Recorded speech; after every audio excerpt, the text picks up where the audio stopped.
है टाइटल डाल देंगे क्या, CSS एग्जाम्पल करके, है ना। उसके बाद हम क्या देते हैं नीचे बॉडी के अंदर, है ना, बॉडी के अंदर कुछ भी चीज़, जैसे कि इसके लिए अब हम जो है पूरा का पूरा यूज़ करेंगे एक्सटर्नल या फिर इंटरनल, वहाँ नहीं देंगे, ठीक है।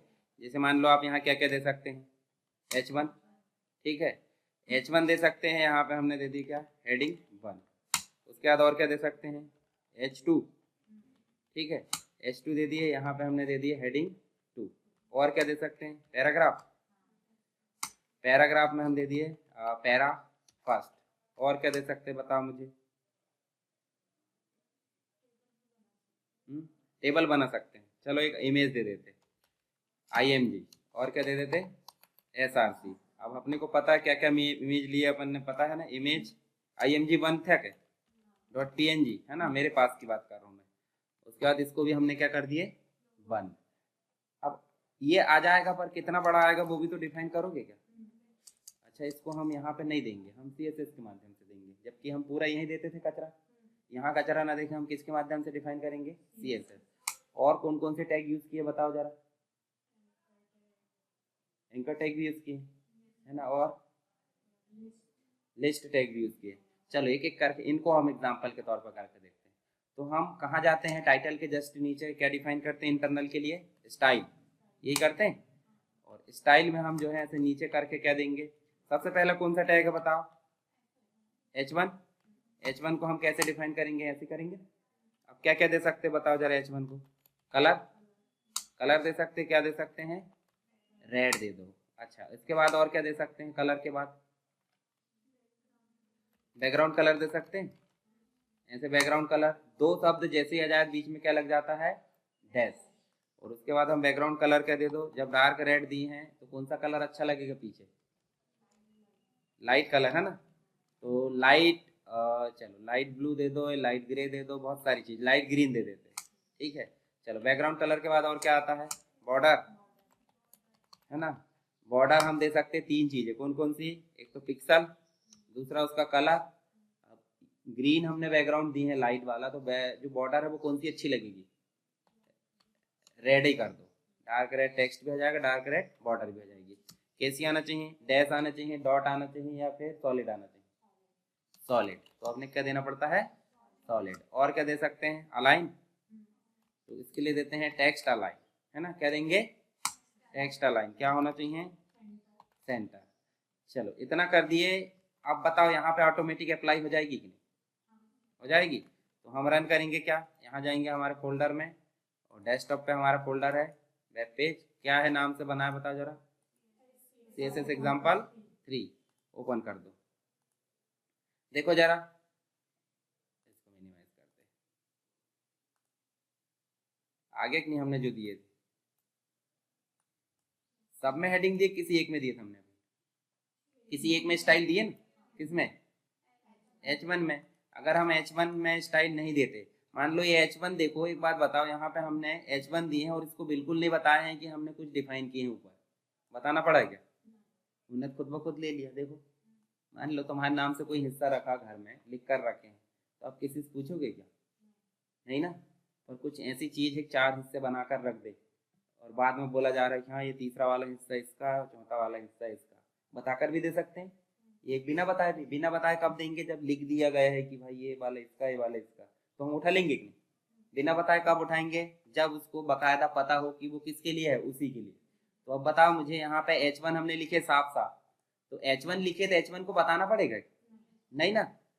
परंतु हम उसके अलावा दूसरा देते हैं, हम यहाँ देंगे इस प्रकार से, क्या देंगे, इस प्रकार से हम देंगे H2, ठीक है। और H2 में हम क्या दे देंगे, वही चीजें फिर से, क्या क्या दे सकते हैं, कलर, कलर दे दो इसको ग्रीन, है ना। और क्या दे सकते हैं, बैकग्राउंड कलर, बैकग्राउंड कलर क्या दे सकते हैं बताओ मुझे, ग्रीन का अपोजिट, ग्रीन किस में अच्छा दिखेगा, येलो दे दो, है ना। चलो उसके बाद इसकी बॉर्डर दे सकते हैं, बॉर्डर दे दो, बॉर्डर हम दे देते हैं यहाँ पे 5 पिक्सल, क्या दे देते 5 पिक्सल। कलर क्या दे देते बॉर्डर का, ग्रीन। और उसका जो स्टाइल है वो दे दो डैश, क्या दे दो, डैश। अब देखो अगर हम रिफ्रेश करते हैं कहाँ पे, यहाँ पे, तो देखो H2 को तो ले लेना था क्योंकि उसी के नाम से किए हमने, पर यहाँ चेंज क्या नजर आ रहा है बताओ मुझे, इसमें और इसमें क्या लगा, हैज लगा। हैज मतलब अभी लिखकर नहीं बताए हैं कि ये किसके लिए बताया है, क्या नहीं बताया ना। तो इसको हमको कहाँ बताना पड़ेगा, जहाँ यूज करना, कहाँ यूज करेंगे, H2 में। तो H2 में बताने के लिए हमको लिखना पड़ता है आईडी। कौन सी आईडी इसकी, ये आईडी का नाम हो गया। हैज मत गिनना, हैज डिफाइन करने का काम कर रहा है। हैज बताता है कि इसके बाद जो भी लिखा जाएगा वो आईडी ही कहलाएगी। तो हैज बताएंगे, जैसे अपन नाम नेम लिखे और उसके बाद जो है आपका नाम क्या है, तो अपन सिर्फ क्या बता देते हैं, नाम, ये पूरा बताएंगे बिल्कुल शुरू से, ठीक है। तो ऐसे यहाँ हैज जो है डिफाइन करता है कि इसके सामने जो भी लिखा जाएगा वो किस फॉर्म में होगा, आईडी के फॉर्म में। किस फॉर्म में होगा, अब आईडी किस नाम से बनी बताओ जरा, H2 बनी, तो हम क्या दे देंगे, H2। अब देखो जरा सेव करके काम करी कि नहीं, इसका मतलब जो हिस्सा था वो अभी डिफाइन नहीं था, तो वो आईडी के रूप में था। तो उसको डिफाइन करने का काम किसने किया है भाई, आईडी के द्वारा आप उसको ला सकते हो। एक और चीज देखो, एक लगता है डॉट के द्वारा, ठीक है। हमने क्या दिए बताओ जरा, डॉट पी दिए क्या, इसको पैरा कर लेते, डॉट पैरा। अब पैरा से क्या समझ रहे हैं, पैरा से कुछ नहीं समझ रहे हैं, मतलब ये तो अपन तो समझ रहे हैं, पर इस पैराग्राफ में डिफाइन करने के लिए इसको डायरेक्टली कैसे डिफाइन करना होता है, जैसे हमने H1 डिफाइन किया। तो अभी हम H1 डिफाइन ना करके क्या करे थे, देखो हैज के साथ करे थे, तो ये ऑटोमेटिक आया था कि लाना पड़ा। ऐसे यहाँ डॉट भी ऑटोमेटिक, डॉट के साथ जो लेंगे वो ऑटोमेटिक आएगा कि लाना पड़ेगा, लाना पड़ेगा। तो पैराग्राफ में हम क्या दे देते हैं इसके, अच्छा कुछ टेक्स्ट लिख देते हैं यहाँ पे पैराग्राफ में, हम देखो यहाँ पे कुछ टेक्स्ट लिखा जाते हैं ताकि थोड़ा सा समझ में आ जाओ। कुछ टेक्स्ट ले आते हैं जो भी लाना हमको, समझ में आ रहा है कि नहीं है, ठीक है। ये तो आपने, आपको पता है ये क्या है, एलिमेंट सेलेक्ट, इनको क्या बोलते हैं, सेलेक्टर, यानी कि जिस नाम से स्टाइल हम बना रहे हैं उनको क्या बोलेंगे, सेलेक्टर। अब यहाँ पे ये हो गया बाय डिफॉल्ट, इसको कोई बताने की जरूरत पड़ती कि भाई हमने H1 के लिए किए, किसके लिए किए, पर इसको बताना पड़ रहा है कि, तो ये आईडी सेलेक्टर। अच्छा डॉट के साथ जो करेंगे वो क्लास सेलेक्टर, ठीक है।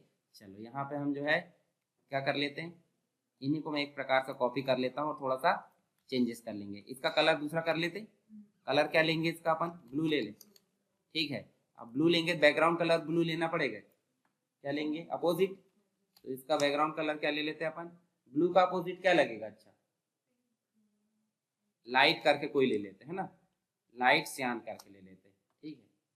और ये बॉर्डर जो है रेड कलर की जगह क्या कर दो, ग्रीन कर दो, ठीक है। और अलाइन क्या कर दो इसका, जस्टिफाई, ठीक है। चलो पैराग्राफ तो लाइज नहीं हमने, अभी पैराग्राफ लेके आ जाते, यहाँ से ये पैराग्राफ ले आते ताकि हमको वहाँ समझ में आए कि हमने कुछ लिखे थे। तो पैराग्राफ दिख रहा है आपको ये वाला, इस जगह में पैराग्राफ मतलब पैराग्राफ, ये देखो बहुत सारा आ गया। अब इस पैराग्राफ को हम बताना पड़ेगा, देखो हमने किस नाम से लिए पैराग्राफ की, डॉट और हैज लेते हैं क्या, वो तो डिफाइन करने का काम करेंगे, किस नाम से लेंगे, इसका नाम हो गया क्लास और इसका नाम हो गया आईडी। तो अगर जब भी हैज से डिफाइन करेंगे तो उसको किससे बुलाएंगे अपन, जैसे अपन ने बुलाते किसी को, भाई टीम बनाए मान लो, तो डीसीए में भी एक बंदा है और टीजीडीसीए में भी वही बंदा है उसी नाम से, तो हम कैसे बुलाएंगे उसको, मतलब दोनों व्यक्ति सुन लेंगे, अगर एक नाम से बुलाएंगे तो कैसे बुलाएंगे, सरनेम, हाँ पहले बोलेंगे डीसीए का फलाना फलाना आ जाए। तो ऐसे ही हम बुला रहे हैं किसको, हैज से बुला रहे हैं तो आईडी का H2 आ जाए, और अगर डॉट है तो क्लास से बुलाएंगे, समझ गए। तो ऐसे यहाँ पे नहीं बुलाया हमने, देखो आईडी से बुलाए कि नहीं, हो सकता ये वाला जैसे हमने यहाँ पे लिखे ये डॉट H2 भी तो हो सकता था, यानी कि ये व्यक्ति अलग हो गया और ये व्यक्ति, अगर इसको बुलाना इसके अंदर की स्टाइल को किस नाम से बुलाएंगे, क्लास, और इसको बुलाएंगे तो आईडी, समझ गए। चलो हम अभी यहाँ पे पैराग्राफ के अंदर जो भी लिए हमने उसको किस नाम से बुलाएंगे, आईडी या क्लास, तो क्लास इसके बाद लिखेंगे अपन, किसके बाद, पैराग्राफ के बाद, और क्लास का नाम क्या है, पैरा, ऐसा पैरा लिख दो। अगर मैं इसको नहीं लिखता हूँ, चलो मैं इसको जो है अभी सेव करते हैं और गूगल क्रोम में जाकर रन करके देखते हैं। तो अभी पैराग्राफ तो आ गया है, पर ना तो जस्टिफाई दिख रहा है, ना ही उसके आसपास बॉर्डर दिख रही है, ना ही उसमें बैकग्राउंड कलर दिख रहा है, ना फॉन्ट का कलर, कुछ भी दिख रहा है क्या, पर हम उस चीज को बुला ले रहे हैं कि भाई जो भी चीज ऊपर डिफाइन की गई वो आ जाए किसके अंदर, पैराग्राफ के अंदर। तो देखो जरा, देखो काम करा कि नहीं, बॉर्डर लिए थे क्या? नहीं लिए, बॉर्डर यहाँ पे लिए थे। बॉर्डर का कलर हमने भले ही बोला कि है ना। चलो यहाँ पे हम जो है ये देखो दिक्कत हो गई थोड़ी। चलो अब बॉर्डर लिए हमने, इसको रिप्लेस करो, देखो बॉर्डर आ गई। अब एक बात बताओ, हमने टेबल में सेल पेडिंग और सेल स्पेसिंग का उपयोग किए थे, स्पेसिंग और पेडिंग। पेडिंग क्या करती थी बताओ? ये घर के अंदर हम बैठे हैं, वो दूरी कितनी है, रिवाज है, उसको बोलते हैं पेडिंग। और ये घर और दूसरे घर के बीच में दूरी कितनी है, उसको बोलते हैं स्पेसिंग। समझ गया? तो यहाँ पेडिंग कहाँ काम आएगी बताओ? जो टेक्स्ट है बॉर्डर से दूरी काम आएगी। और स्पेसिंग, स्पेसिंग को यहाँ स्पेसिंग ने बोलकर क्या बोलते हैं? मार्जिन। मार्जिन मतलब समझ रहा है ना, दो व्यक्ति के बीच की जगह, उसको क्या बोलेंगे? स्पेसिंग या फिर मार्जिन। तो अगर मान लो ये H2 ऊपर दिख रहा है और ये नीचे पैराग्राफ, इन दोनों के बीच की जगह एक निर्धारित है पहले से, हम चाहे तो बढ़ा भी सकते हैं और चाहे तो घटा भी सकते हैं। तो इन दोनों के बीच की जगह को बोलेंगे मार्जिन, और इस बॉर्डर से टेक्स्ट के बीच की दूरी को बोलेंगे पेडिंग। ठीक है, तो हम दोनों चीज दे सकते हैं। चलो हम यहाँ पे देंगे क्या? पेडिंग। पेडिंग देंगे। अब पेडिंग चारों तरफ की रहती है, रहेगी कि नहीं? चारों तरफ की। अगर मान लो आप 5 पिक्सल दे देते हो तो चारों तरफ की मार्जिन वो 5 पिक्सल ले लेगा। अब बताओ यहाँ दूरी देखो जरा, दूरी कैसी हो गई है? दूर। अब आपको और ज्यादा समझना है, 20 दे दो, देखो जरा बढ़ रही कि नहीं? तो कौन काम कर रहा है यहाँ पे? अगर मान लो हमको मार्जिन देना है तो हम क्या दे सकते हैं? मार्जिन भी कितने दे सकते हैं? अभी मार्जिन बाय डिफॉल्ट है, हम चाहें तो इसको 10 पिक्सल दे दें। 10 पिक्सल मतलब चारों तरफ से 10-10 पिक्सल आएगी, किसी एक तरफ से आएगी? 10 बस दी है, इसका मतलब चारों तरफ से आएगी। देखो इधर से बढ़ गई, इधर से भी बढ़ गई, है ना। अगर हम इसको कर देते हैं 20, देखो जरा सेव करो, देखो हुई, दूरी बढ़ रही कि नहीं? बढ़ रही। तो ये हमने, ये देखो, ये प्रॉपर्टी तो आपको हर जगह उपयोग करना है। बस हमने बुलाने के तरीके बदल लिए। किसी ने अपना नाम रख दिया एलिमेंट, किसी ने अपना नाम रख दिया आईडी, किसी ने नाम रख दिया क्लास। तो जब भी डॉट से डिफाइन करें, उसको बुलाने का काम कैसे करें अपन ने? क्लास से। जैसे ही जिसने हैज रखा तो उसको आईडी, और अगर जिसने कुछ नहीं रखा, देखो ये क्लास और आईडी सिलेक्टर क्यों लिए जा रहे हैं? क्योंकि एलिमेंट सिलेक्टर की संख्या बहुत कम है। अगर मान लो हमको कुछ अपनी इच्छा अनुसार कुछ स्टाइल डिफाइन करना, तो पहले से बनी बनाई चीजों में थोड़ी डिफाइन करेंगे, हमारी मर्जी की बनाएंगे ही नहीं। जैसे पहले से बनी बनाई चीजें कुछ है और आप चाहते हो अपनी मर्जी से कुछ करें, तो आज कुछ तूफानी करते हैं, ऐसा नहीं बोलते क्या? खाना बनाना तूफानी करते, उल्टा पुल्टा कुछ भी डालो, मिर्ची पाउडर नमक, हो गई तूफानी, है ना। तो उस तूफानी को हम क्या बोल रहे हैं? उस तूफानी को हम यहाँ बोल रहे हैं आईडी के अनुसार ले सकते हैं और क्लास के अनुसार। जो बना बनाया चीज चलाना वो एलिमेंट। देखो H1 है, पैराग्राफ है, एंकर टैग है, जो भी। अब हम बनाना चाहते हैं किसके लिए? इमेज के लिए। तो डॉट बनाए, हैश बनाए, बताओ किसी से बना सकते हैं। डॉट से बनाओगे तो कैसे कॉल होगा? क्लास। और अगर हैश से बनाए तो आईडी। और अगर मैं सिर्फ IMG लिख दूं तो ऑटोमेटिक आ जाएगा, क्योंकि उसका नाम से हमने लिख दिया ना कि भाई ये फलाने व्यक्ति का अधिकार है। तो हम ऐसा ना बनाकर हम क्या दे देंगे? हैश से बना लेते हैं। क्या नाम से? ऐसे इमेज करके बना। अब ये नाम कुछ भी दे सकते हैं, पर एलिमेंट जब बनाओगे तो नाम मीनिंगफुल होना चाहिए नहीं, क्योंकि जो टैग है उसी का नाम है। घर में जितने व्यक्ति, उनका नाम के अलावा हमने लिख दिए, जैसे घर में जो व्यक्ति का नाम ही नहीं उसका नाम लिख के रख दिए, तो वो लेगा कोई? पता ही नहीं चलेगा। इसलिए जो मेंबर है, यानी कि जो HTML के एलिमेंट है, उन्हीं के नाम से बनेगा। पर ये किसी भी नाम से बन सकते हैं, है ना। अच्छा, किसी भी नाम से इसलिए बन सकते क्योंकि बुलाना पड़ता है, जो भी नाम रखेंगे भाई तो वो आ जाएगा ऑटोमेटिक। तो हम यहाँ पे किस नाम से बना लेते हैं? आईडी। आईडी में हम किससे कॉल करेंगे? इमेज। अब इसके अंदर हम जो है क्या लिख लेते हैं? जो इमेज है उसकी विड्थ भी रहती है, तो हम क्या दे देते हैं? विड्थ। विड्थ कितनी रहनी चाहिए? 150 पिक्सल दे दो, देते थे वहां पे हम। अब इसकी बॉर्डर रहेगी कि नहीं? बॉर्डर भी दे सकते हैं अपन। चलो इसकी बॉर्डर दे दो 5 पिक्सल, ठीक है। बॉर्डर का कलर दे दो ब्लैक। क्या दे देते? ब्लैक। अच्छा, ब्लैक ज्यादा अच्छे से समझ में नहीं आएगा, रेड दे दो, ठीक है। डार्क रेड ही लेता हूँ। उसके बाद और क्या ले लेते हैं? सॉलिड या डैश या डॉट। चलो डॉट ले लो, डॉट है ना। अब इसको हम सेव करेंगे और रन करेंगे तो देखो इमेज में अप्लाई हुआ क्या? क्यों? आईडी बस बनाया है, अभी कॉल करेगा तो कहाँ कॉल करेंगे बताओ जरा मुझे? ING में। तो यहाँ पे आप स्पेस देकर लिख सकते हैं आईडी। आईडी में किस नाम से बनाए हैं? इमेज। अब देखो जरा, देखो जरा काम करा कि नहीं? कर लिया। तो बता मुझे HTML टैग के अंदर कोई कचरा हो रहा है क्या? कहाँ हो रहा है? स्टाइल में। अब एक चीज और बता मुझे, जैसे यहाँ देखोगे, अभी तो हमने कितनी सी चीजें उपयोग करे, यहाँ पे कितने उपयोग करे, 2-4 है। हो सकता है यहाँ पे बहुत सारा हो। एक वेब पेज में जाकर देखोगे, जैसे मैं एक वेबसाइट ओपन करके दिखाता हूँ आपको। यहाँ देखो, अभी देखो ये टाइटल, मतलब ऊपर देखो दिया हेडिंग है ना, आइकॉन्स वगैरह दिए हैं, हेडर दिया है, फिर मीनू नेविगेशन दिया है, पिक्चर आ गई है, यहाँ देखो कुछ मार्क्यू चल रहा है, नीचे और आपको कुछ मीनू दिए हैं। तो इतनी सारी चीज आपको एक पेज में देखने मिल रही है।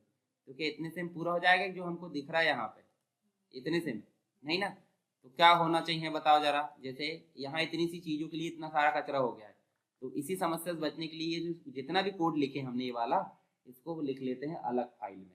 उसी फाइल को बोलते हैं एक्सटर्नल सीएसएस। अभी हम किसका उपयोग कर रहे थे, इनलाइन या इंटरनल? इंटरनल। इनलाइन कहाँ लिखी जाती है? इस टैग के अंदर, मतलब पर्टिकुलर जिस टैग में काम करना है उसी के अंदर अगर लिख रहे हैं तो इनलाइन। पर उसमें भी तो दिक्कत होगी, तो उसी दिक्कत को हमने सॉल्व करने के लिए क्या करें, इंटरनल लिखे। और इंटरनल में भी कचरा होने लगा, देखो ये होने लगा। इसी को छोटी मोटी कोडिंग करना था, आप ले सकते कि नहीं इसको, पर अगर यहाँ पे हमको ज्यादा कोडिंग हो रही तो हम कहाँ लेंगे, अलग फाइल में। ठीक है, तो उस अलग फाइल को क्या बोलते हैं, एक्सटर्नल सीएसएस। तो हम पूरा का पूरा उठा लिए, यहाँ से उठा लिए। अब देखो यहाँ पे आपका पूरा गायब हो गया, पर ये इसको डिफाइन करना पड़ेगा कहाँ पे, नहीं, वो तो डॉट सीएसएस के नाम से सेव होगी। तो हम अलग फाइल बनाते हैं। अलग फाइल हमने कल बनाए थे, देखो ये बनाए थे ना, स्टाइल डॉट सीएसएस, है ना, न्यू फाइल करके बना लेना। और उसमें आप इस प्रकार से जो है ये सारी चीजें लिख देना, देखो जैसे हमने लिखे थे। पर जो स्टाइल टैग है वो आ रहा था क्या, ये देखो यहाँ स्टाइल टैग है, आ रहा था, हमने हटा दिए। पर इसमें स्टाइल टैग लगा है क्या, कहाँ लगा बताओ स्टाइल टैग? क्यों, क्योंकि डॉट सीएसएस के नाम से सेव हुई है। अब इसको मैं सेव कर देता हूँ और रन करके देखता हूँ, देखो सारी चीजें अब व्यवस्थित हो गई। क्यों